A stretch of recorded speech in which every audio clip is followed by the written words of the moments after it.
Hey everyone, welcome back to the 443 Security Simplified. I'm your host, Mark the Liberty, and joining me today is... Corey Adversarial Model Knockreiner. On today's episode, it's all about AI, kind of, 2/3 about AI. We'll discuss some latest uses of large language models like ChatGPT in the underground marketplaces. We'll go over some of Google's red teaming efforts around artificial intelligence. But before that, we will give an update to the story we touched on last week around Microsoft and CISA's discovery of a China-based APT targeting government organizations. And we send Microsoft a cookie. They deserve it. Hopefully not an authentication cookie. Yeah, with that, they wouldn't know how to guard that one. I complimented them and then backhanded them right. With that, let's slap our way in.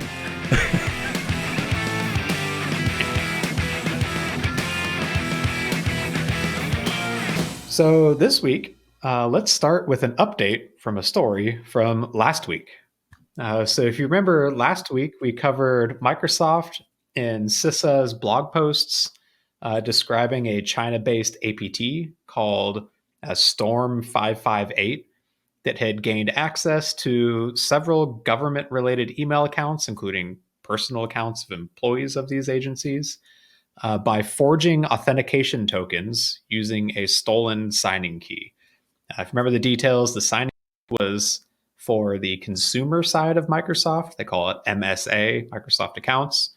But due to a code issue, a validation issue, the threat actor was able to use that signing key to forge tokens that worked in the Azure AD side, which in the 7 days since that podcast, Azure AD actually doesn't exist anymore. It's called Entra, Microsoft Entra ID, right? Wow. So I guess we have to call it that from now on. Entra. Okay. Entra. I was talking to, who was I talking to today? One of our DevOps engineers, and he believes that when you say Entra, you have to do it while slowly breathing out. So it's Entra. Entra. Slowly, not smooth. Entra. Okay. Anyways, if we could go 1 year without Microsoft renaming critical products and features, that would be fantastic. But anyways. I don't know. We were joking about Apple naming convention too. I think all of them kind of go a little silly on names.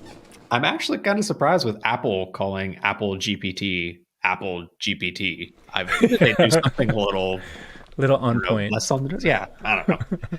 So, tangent's done. Back to the story.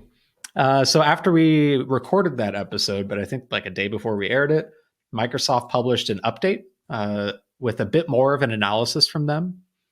So they showed, first off, a heat map showing the activity hours from Storm 558 that aligned closely with like Chinese normal working hours. So that was one attribution to threat actors based out of that region.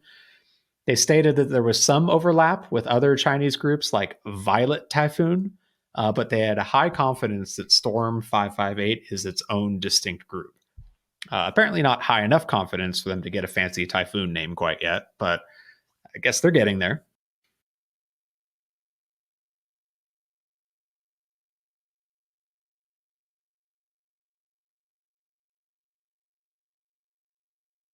Using that to steal authentication tokens after they authenticate, ship them over to the threat actor, and then they can steal that session. But they later found that they were utilizing an Exchange Online authentication artifact that typically is derived from Azure AD authentication tokens. So basically, instead of using the Azure AD token itself, they were using a derivative of it, which was a kind of funky clue that then forced them to start investigating the possibility that they were forging tokens and that they had acquired an Azure AD enterprise key. They obviously later discovered it wasn't a Azure AD key. It was a Microsoft account, so MSA signing key. And they found that code error that allowed it to work for Azure AD. And they also noted in this new update that the behavior, this specific behavior, made it possible to find all activity related to Storm 558. Because once they knew it, kind of stood out like a sore thumb. which also helped them find the limited victim space for this and confirm that additional victims outside the 25 or so organizations weren't impacted. So they said that the MSA consumer signing key that the threat actors used was actually inactive at the time. It's like a legacy key that was no longer in use but had not been revoked. They've said they've since invalidated the key and all other keys that were active prior to the incident. That's interesting. We made some obvious speculation about insider attacks and stuff as one possible way, but if it were like an older key, common things you see a lot in cloud repositories and stuff is people accidentally leaving keys places. So maybe, if it's an older key that wasn't really expected or monitored as much, may not be as crazy a breach as an insider attack. Yep. I guess we'll see if they ever do release details. It's cool that they're updating us. Maybe that suggests that they will let us know how the key came out once they figure it out themselves. I think this is a serious enough issue that they will probably, like, Microsoft lately has been doing a good job of being transparent about this sort of stuff. And this is like a pretty big deal. So it makes sense that they're trying to be transparent. We joke about it a lot and give people shade for fun, but I do think Microsoft has grown a lot since the early 2000 days when I first was a security analyst making fun of them. They do a good job. Trustworthy computing has paid off.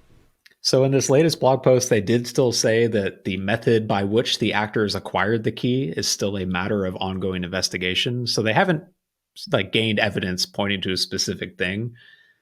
They do have at least some idea of the likely scenarios of how they got it. And I know this because they said they still updated their key management process to harden the systems, further isolate the systems involved in this. And they believe that these hardening and isolation improvements will sufficiently disrupt the mechanism that Storm 558 likely used to acquire the key. Their HSM is now totally offline, buried under the pyramid with lots of traps and snakes and tarantulas guarding it. Exactly. I think, to your point just a second ago, though, this kind of we can assume that they assume that it was likely some legacy key that had been left somewhere insecure, basically. And through some intrusion, still maybe an insider, Storm 558 found that key, and because it hadn't been invalidated, they were able to use it. They did point out also that Storm 558 has now transitioned to other techniques, which indicates that they don't have persistent access, the ability to gain new keys. So either they aren't permanently in the network, or maybe they have and they just haven't started using it. But they have at least transitioned to different techniques at this point now. And then the blog post, interesting, it goes on to discuss quite a few more in-depth details about Storm 558's infrastructure. My high-level takeaway of this was Microsoft is pretty ticked off, and they're just throwing all the info they have about these threat actors out there, saying, hey, we're watching you. Go get them. Exactly. And to follow up this blog post, though, so if you remember, one of my points from the last episode was it made me a little uncomfortable that some of this detailed audit logging was locked behind one of their mitigation tips. They were offering a mitigation tip for finding it, but it was locked behind their effectively most expensive licensing. Well, just today, as of this recording, Microsoft published another blog post announcing the expansion of their cloud logging accessibility to all Microsoft customers. So these logs that were discussed on that previous episode, these special audit ones, previously you needed an E5 license or some special Microsoft Purview advanced license. Starting in September, they will become available to all Microsoft Cloud customers. Now, they also said they're increasing the baseline retention period for all customers from 90 days to 180 days.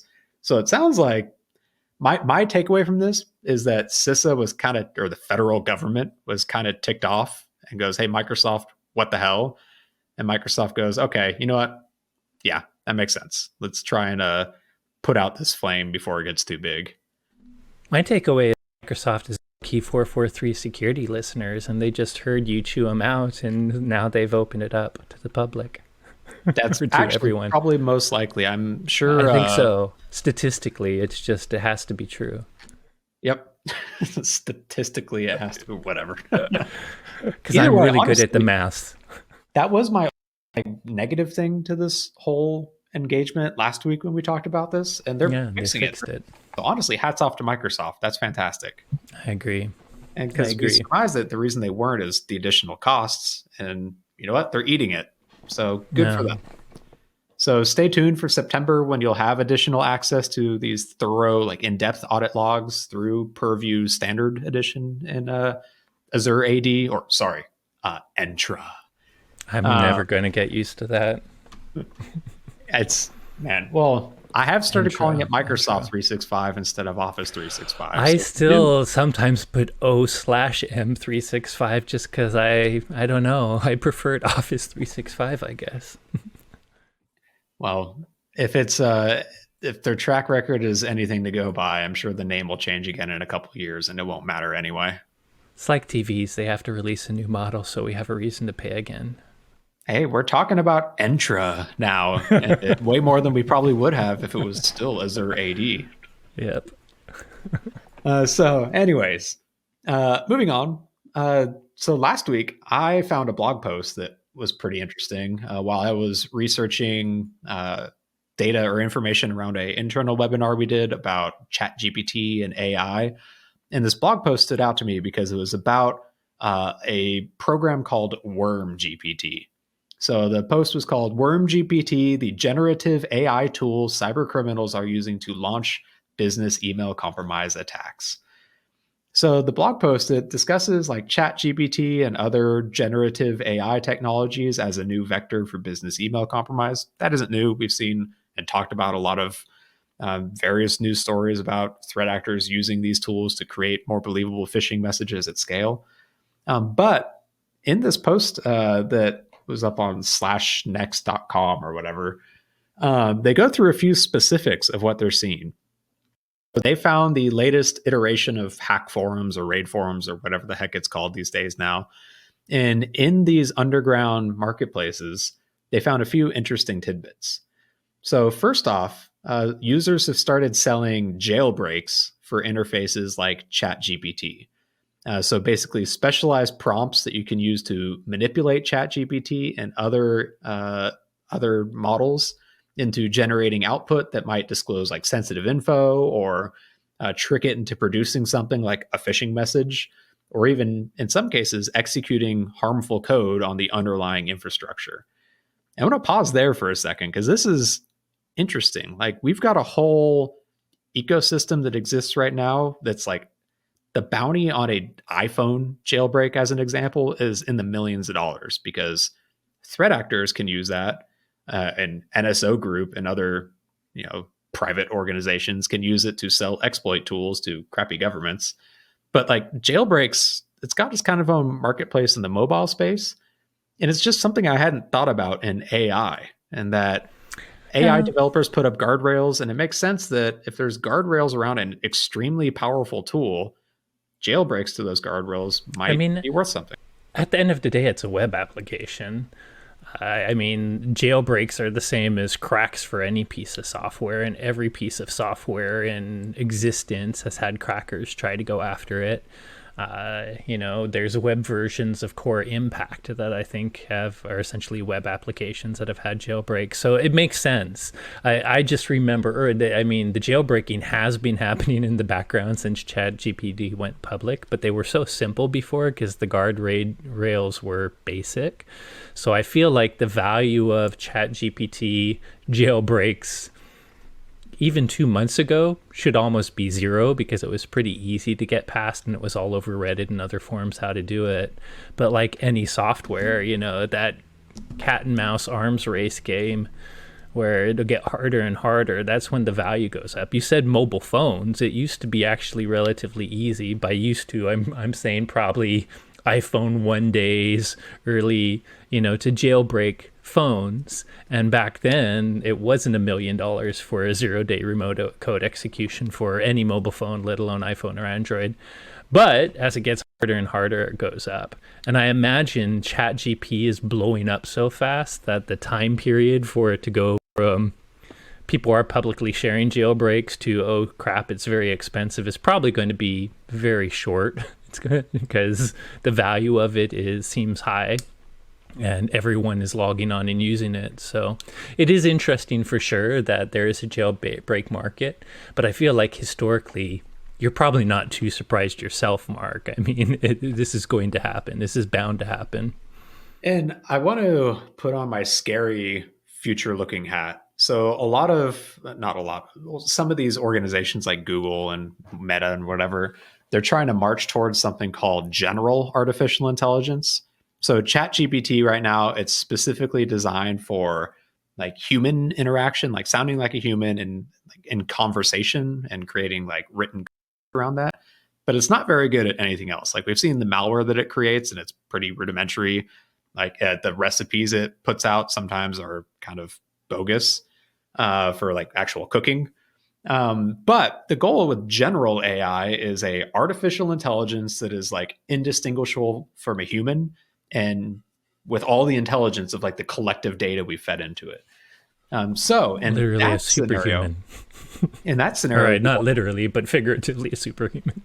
we'll absolutely need guardrails around that in the future, or else this thing is going to take over and eliminate humans because it turns out we're pretty crappy for our environment. Here's the reality, I think, Mark, though, they're not exposing that.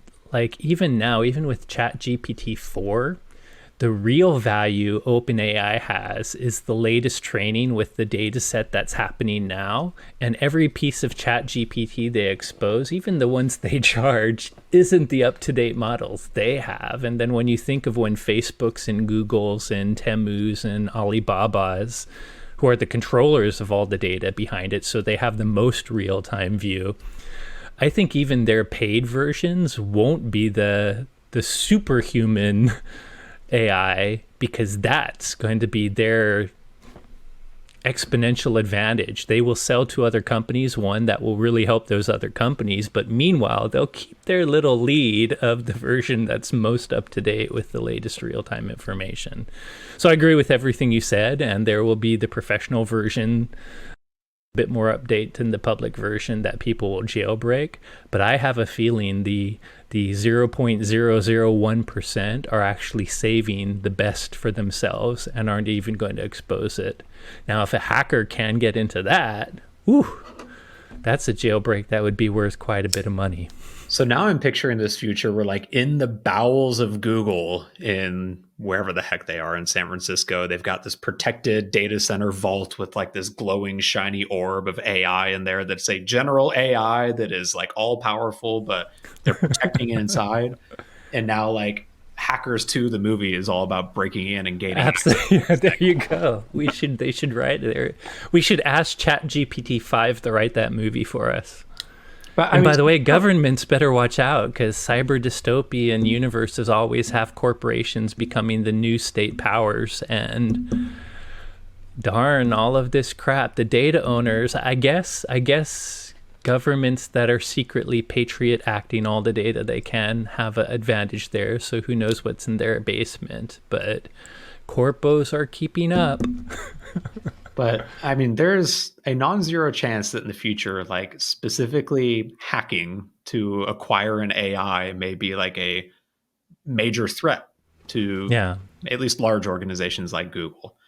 So, man, not looking forward to that. For now, I'm happy with the pretty crappy movie scripts. They're actually somewhat okay movie scripts that chat. Yeah, they're getting better, actually.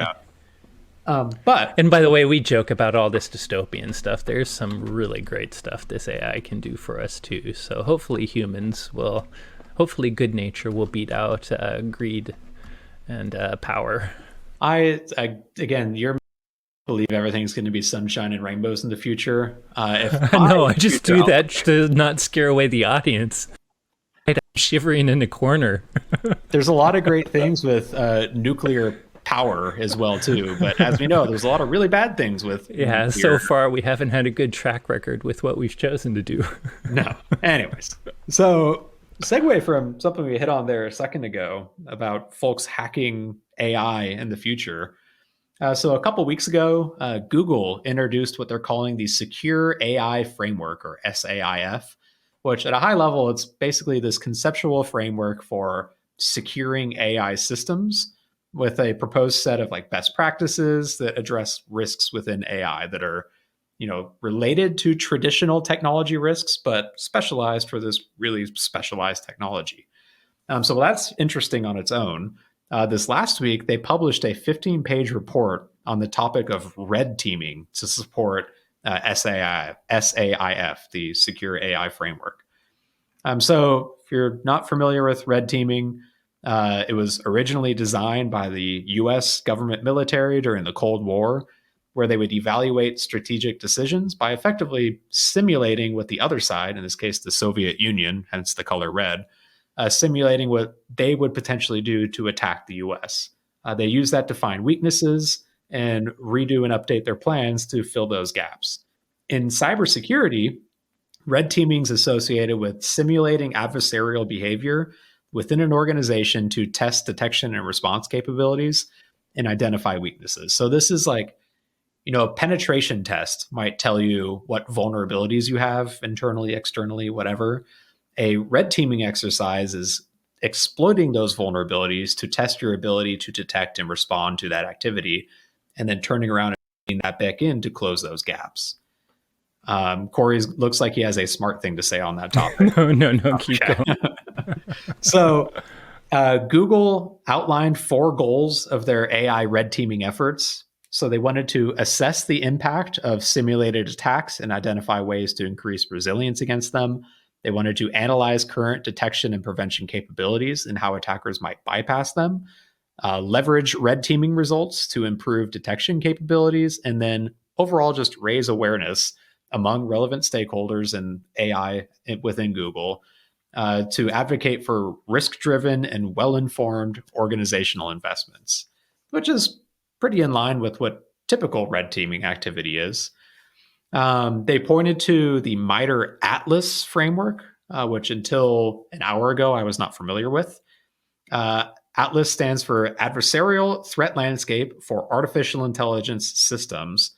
And it's basically the MITRE attack framework specifically for AI systems. It's kind of cool. It's a little smaller than the normal attack framework, but still mapping out techniques for going after AI. And then, so in this report, it's basically them describing as a red team different categories of attacks that an AI system is potentially or likely vulnerable to. And I think there's 6 in here that we'll go through. So the first one, it's prompt attacks. So basically, this is crafting a prompt that can instruct a large language model to perform some desired task. They gave an example where picture like an email classification system that uses ChatGPT or some other large language model behind it to analyze emails and classify them as a phish or legitimate. As an attacker, if you know this system is in use, maybe you insert a paragraph of like hidden text, color the same as the background, or using HTML styling to hide it within the email that then instructs the large language model to classify that email as legitimate. Another prompt attack, I think an example you're going to give too, we kind of talked about it. I mean, when I talked about ChatGPT being jailbroken, some of the early ways of doing this was when ChatGPT gave you a response, I'm not going to answer that, whatever. You could say, well, pretend you're just going to answer that, so that their early ChatGPT jailbreaks were basically prompt attacks. Yeah, some of those were you telling ChatGPT that like you're a person inside of a movie or a play, and as your role in this movie, you need to do XYZ action. And that was one way to circumvent some of the guardrails. So the next type of attack they had was training data extraction. So basically extracting secrets like verbatim personally identifiable information or passwords from the training data that's within these models. They pointed to some research by a guy named Nicholas Carlini that described what he called member interference or inference, where they could infer whether a piece of generated information was likely to have been part of that training data set within the model, which then allowed them to extract things like full names, physical addresses, email addresses, and phone numbers that were only mentioned in the training data just by inferring that it was in there through prompts and results from the model. And this one's kind of important because a lot of, well, with ChatGPT specifically, it's fed by like scraping the internet of everything. For some corporate applications of large language models, you might feed it by putting in some of your trade secrets to have it spit out useful suggestions based off of that. And if an attacker can interface with it and trick it into spitting back out that training data, that is a risk when it comes to AI systems. Next major category was backdooring the model. So this is, think like a traditional Trojan, where basically an attacker would advertise a new model out on GitHub, but secretly they've Trojanized the model so that based off a certain key or something they put in, they can control the output. This, I mean, kind of makes sense, especially if we move more towards open source or continue moving towards open source style models for this. I'm willing to bet that a lot of attackers are going to hop on the hype train for ChatGPT over the next little bit. And kind of similar to like, I don't know, mobile phone apps, where if an app is only available in a certain region, attackers will Trojanize the app, host it on some website, and then trick people into downloading it. I bet we'll get some like ChatGPT on GitHub things where it really includes Trojanized code somewhere along the way. So next example was one that Corey, I think you've mentioned a few times. So adversarial attacks or adversarial machine learning, where basically the inputs provided to a model that result in a deterministic but highly unexpected outputs from the model. So the example is an image that to you and I, to human eyes, it looks like a dog, but the model recognizes it as a cat. Maybe you apply what's called a fast gradient to it, where the image still looks identical, but because of this noise inserted into it, the machine treats it as something else. Yeah, that's the key thing I always talk about. While we always use the image-based example because it's easy to describe to people, machine learning is not looking at an image at all. It's seeing binary code and pixel location and pixel hue and all kinds of random stuff. So we might use length of whiskers or shape of face or length of snout and all that crap as a human to figure out what something like. You kind of never know what at least unsupervised machine learning would use. But the cool thing about adversarial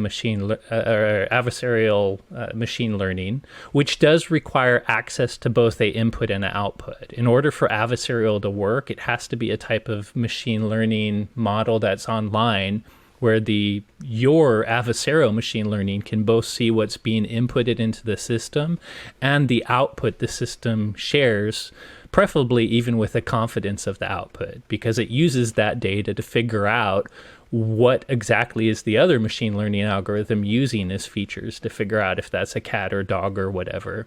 So I think it's fascinating that they're using machine learning to attack machine learning, and then you can suddenly, like you say, make a picture that really is a dog, but there's a lot of hidden content or that bit of noise. There's a little sticker you could throw on to add a banana to any image in Google or a toaster or something.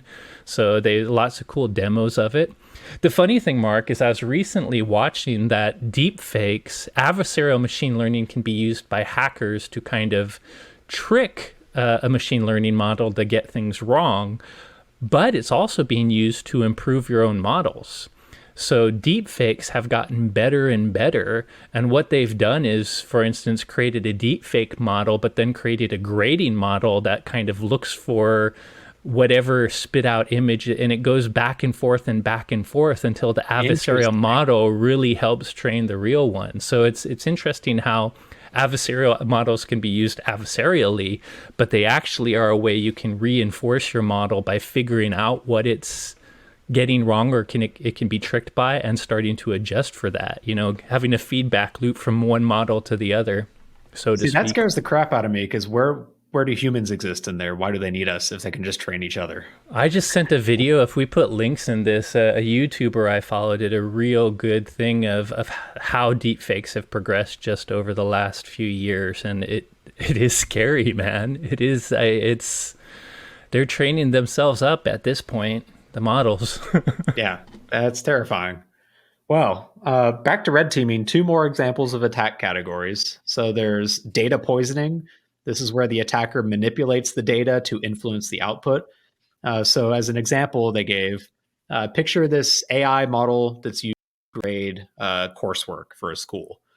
If the attacker could influence the training data by inserting the word serendipity into all of the essays that have the best grades, that model will then learn to associate that word with good grades, which means when it comes time for the attacker to submit their actual coursework, if they include that word in there, they have a higher chance of it being treated as a good grade because of that association. And you could think how this might be used in something outside of school coursework as well too. And then the final one is exfiltration. So stealing the file representation of the model to enable more complex attacks. So they gave an example of this that's basically what I consider like espionage or PII theft, where pretend there's like this expensive language model that you need to pay a ton of money to have access to because they've built up this really good training set behind the scenes. As an attacker, I could set up my own version of it, and then basically, when I receive a query to my model, I check it against the database. And if I haven't seen that query before, I proxy it over to that expensive third party one, get the results back, and store it in my database. Anytime I get a similar query, I can spit that back out now, so saving me money. Over time, I fill up my database of these inputs and output pairs. And then later, I can build my own model with this collected output pairs as the training and effectively steal the intellectual property of that other company. And by the way, if you're trying to do adversarial machine learning against a model that doesn't have public inputs and outputs, this looks like a good way to get those inputs and outputs. Exactly. So these are the main like categories of attacks that Google are focusing on when it comes to red teaming artificial intelligence systems. In the report, they had a few lessons learned that they had. First, they pointed out that traditional red teams are a good starting point, but with attacks on AI systems, it quickly becomes really complex, and it benefits from having an AI subject matter expert on the team, which makes sense. Like at the end of the day, this is extremely complex math and a pretty forward-thinking field of technology. And so having specialists that understand at least Data somewhat what's going on scientists. under the I'm hood sure is going to data be important. science will become a bigger and bigger specialized role in cybersecurity. Really wish I had paid attention in calculus a little bit more. Hey, Uh, you took a black hat training. You're halfway there, right? Who yes, needs a master's degree in data science when you can go to black hat trainings for my 2 to 4 4-day boot days? camp from 7 years ago or 6 years ago is definitely helping a whole lot. At least I Uh, know what a feature is. exactly. Baby steps. Second takeaway was addressing red team findings can be challenging because for some attacks, they might not be simple to fix. Like you have to remember, a lot of AI is still a black box. Like there's oftentimes engineers that are developing those tools can't really explain why. Yeah, they don't Certain know. I mean, I kind of, and I'm describing how Google or whatever image processor you literally don't really know sometimes in unsupervised models. Yeah. Another takeaway, so traditional security controls can actually significantly reduce risk, particularly with protecting the integrity of the model throughout its life cycle. So you can apply a lot of your existing InfoSec risk management to AI systems specifically and cover a lot of your bases. And then finally, many attacks can be detected in the same way as traditional attacks. So others might still require layering multiple security models, but the reality is a lot of these attacks are still basically attacks on untrusted input to these models. Similar to you gave that web app analogy earlier, like these are effectively web applications. Well, yeah, they're taking user input and doing some computation and spitting out output. So it makes sense that similar styles of protection around that can help protect these systems. But either way, like this is a pretty cool report from Google. And they are clearly trying to become a leader in this space now after kind of getting caught with their pants down when OpenAI published ChatGPT and blew the lid off everything in here. We'll try and include a link to this in the show notes so you all can have it and take a look at it. But man, I don't know about you, Corey, but it really feels like AI just as a topic is just like skyrocketing at this point in technology. Oh, It's, absolutely. it's nuts. It was always a buzzword, but I think as it's getting more and more capable, Everyone and their grandma, literally everyone and their grandma. I think I like the name I think you had for your or one section of your presentation. Why your mom or your grandma is asking you about AI, machine learning. Yeah, no, it's a big topic. Even back then, while we made fun of early use of the buzzwords when people claimed a lot of capability from early ML models. The truth is, data in time will just make them more and more powerful. Man. So hopefully in the future, that means we've got extremely powerful defensive tools to use against threat actors and tools to make our everyday lives easier. And hopefully it's not Skynet coming online and nuking us all into oblivion. But time will tell. Yeah. Like you said, I don't think the AI will try to kill us because we're doing a good job ourselves. Instead, it will just change our society and economy so much that we may not figure out how to exist after. Man, looking forward to that future. No, it will be good. Look at all the history of technology has improved humanity so far. Who cares what that nuclear clock says? My counterpoint to that is social media, but whatever. All I I'll know give you is the we better benefit of the use doubt. nuclear to get to space and find other planets because I think we need to spread out a little. That sounds like a great plan to me.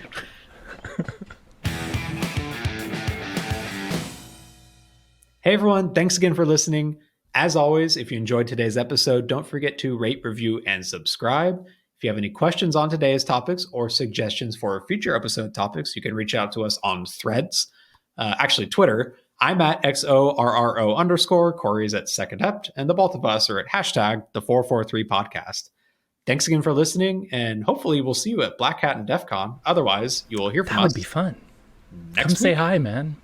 Please do, and bring drinks.